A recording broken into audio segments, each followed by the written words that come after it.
Jack One Step. That's the name of the story. A boy named Jack was on his way to school when he heard a tapping noise coming from an old log. He bent down and put his ear to the log. Sure enough, it sounded as if there was something inside it, and then he heard a tiny voice calling out, "Help! Please help!" "Who's that?" asked Jack. "Please," said the voice. "My name is Fairy One Step, and I was sleeping in this old hollow log when it rolled over and trapped me inside." "If you're a fairy," said Jack, "why don't you just do some magic and escape?" There was a slight pause, and then Jack heard a little sigh, and the voice said, "I wish I could, but I'm only a very small fairy, and I can only do one spell."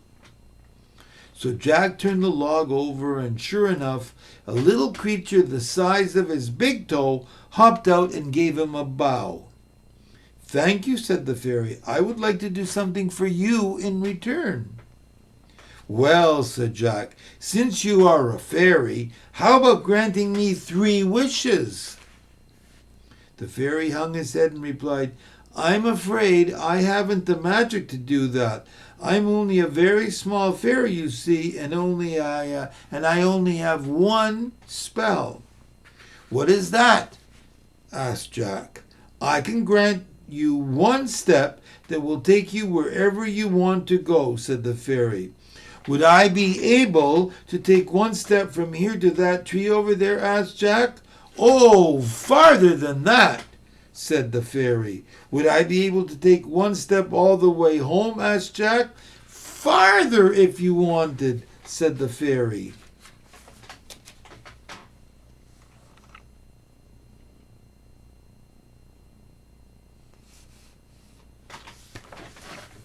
"You mean I could take 1 step and get as far as London?"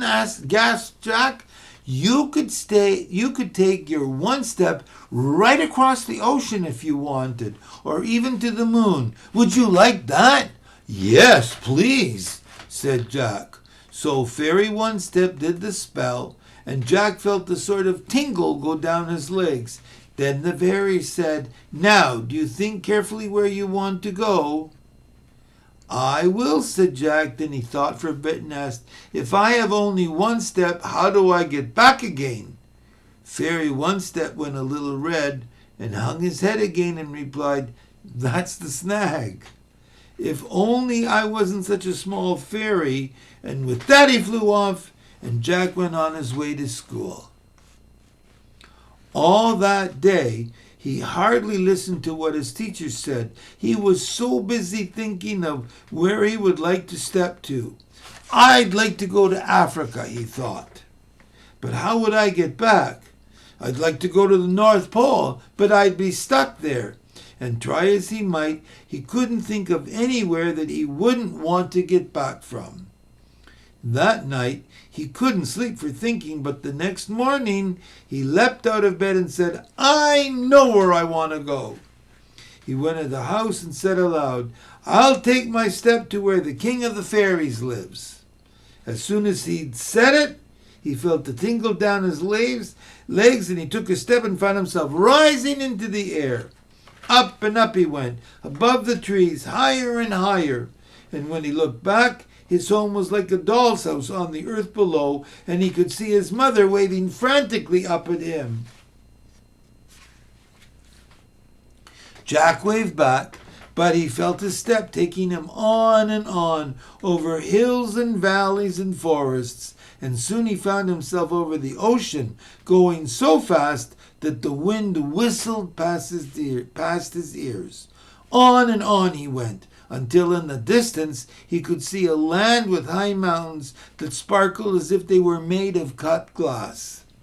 And he found himself coming down from the clouds, and down, until he landed in a green valley at the foot of the cut glass mountain.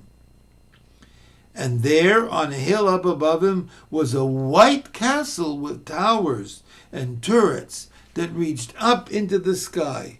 From it he could hear strange music, and he knew that this must be the castle where the king of the fairies lived. There was a path leading up the hill to the castle, so he set off along it. Well, he hadn't gone more than a couple of steps when a cloud of smoke appeared in front of him. When it cleared away, he found himself staring straight into the eyes of a huge dragon that was breathing fire out of its nostrils. "Where do you think you're going?" asked the dragon. "To see the king of the fairies," replied Jack. "Huh!" replied the dragon, and breathed a long jet of flame that set fire to a tree. "Go back where you came from! Go back!" "I can't," replied Jack. "I came by one magic step, and I haven't got another." "In that case," said the dragon, "I shall have to burn you up." But Jack was too quick for him. He sprang behind the dragon's back, and the dragon spun around so fast that it set fire to its own tail, and Jack left it trying to put out the flames by rolling in the grass. Jack ran as hard as he could, right up to the door of the castle, and rang the great bell. Immediately, the door flew open, and an ogre with hair all over his face looked out and said, "You'd better go back where you came from, or I'll cut you up into pieces and feed them to my dog." "Please," said Jack, "I can't go back. I came by one magic step, and I haven't got another. I came to see the king of the fairies." "The king of the fairies is too busy," said the ogre, and pulled out a sword that was 6 times as long as Jack himself. And the ogre held it over his head and was just about to bring it down when Jack jumped up and pushed the ogre's beard up his nose. And the ogre gave a terrible sneeze and brought down his sword and cut off his own leg. Jack dashed inside and shut the door. The castle was very dark, but in the distance Jack could still hear the fairy music that he had heard before. So he crept through corridors and down passageways, expecting at any moment to meet another monster.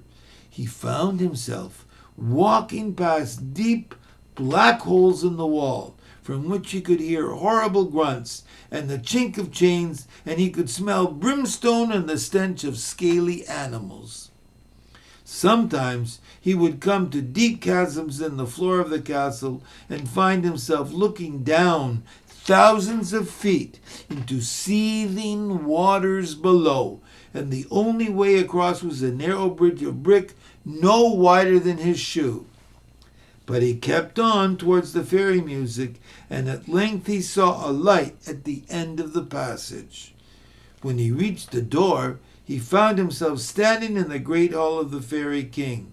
There were lights everywhere, and the walls were mirrors, so that 1,000 reflections greeted his gaze, and he could not tell how large the hall really was. The fairies were all in the middle of a dance, but they stopped as soon as they saw him.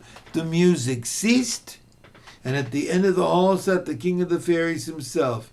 He was huge, and great bulging eyes and a fierce beard and a ring in his ear. "Who is this?" he cried. "Who dares to interrupt our celebration?"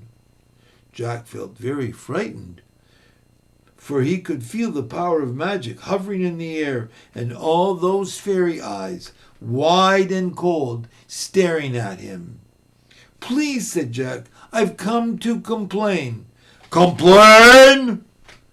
roared the king of the fairies, turning first blue and then green with rage. "No one dares to complain to the king of the fairies." "Well," said Jack, as bravely as he could, trying to ignore all those glittering fairy eyes, "I think it's most unfair to leave Fairy One Step with only one spell, and that not a very good one. Fairy One Step's only a very small fairy, bellowed the king of the fairies. And he stood up and he towered above all the other fairies. Then he held his hands in the air and everything went deathly silent. Jack felt even more frightened, but he stood there bravely and said, "You ought to be ashamed of yourself. Just because you're the biggest of the fairies, that's no reason to treat the small ones badly." Well, the king of the fairies went first green, then purple, then black with anger. But just then a little voice at Jack's elbow said, "He's right." And Jack looked down and found Fairy One Step standing by him.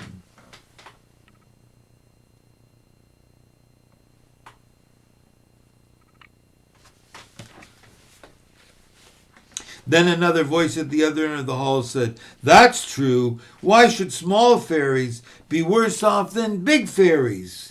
And suddenly another fairy said, "Why?" And soon all the fairies were shouting out, "Yes, why?" The king of the fairies drew himself up and looked fearfully angry and roared, "Because I'm more powerful than any of you!" And he raised his hands to cast a spell. But the fairies called out, "But you're not more powerful than all of us together." And do you know what happened then? In a flash, all the other fairies disappeared, and before he could stop himself, the king of the fairies had cast his spell right at his own reflection in one of the mirrors. The king of the fairies shook and trembled, and first his beard fell off, then he shrank to half his size and fell on all fours and turned to a wild beast and went charging about the hall of mirrors. Then the other fairies reappeared and threw him out of the castle, and they made Fairy One Step their king and granted Jack one more magic step. And guess what that was? To take him home. And that's just where he went. The end.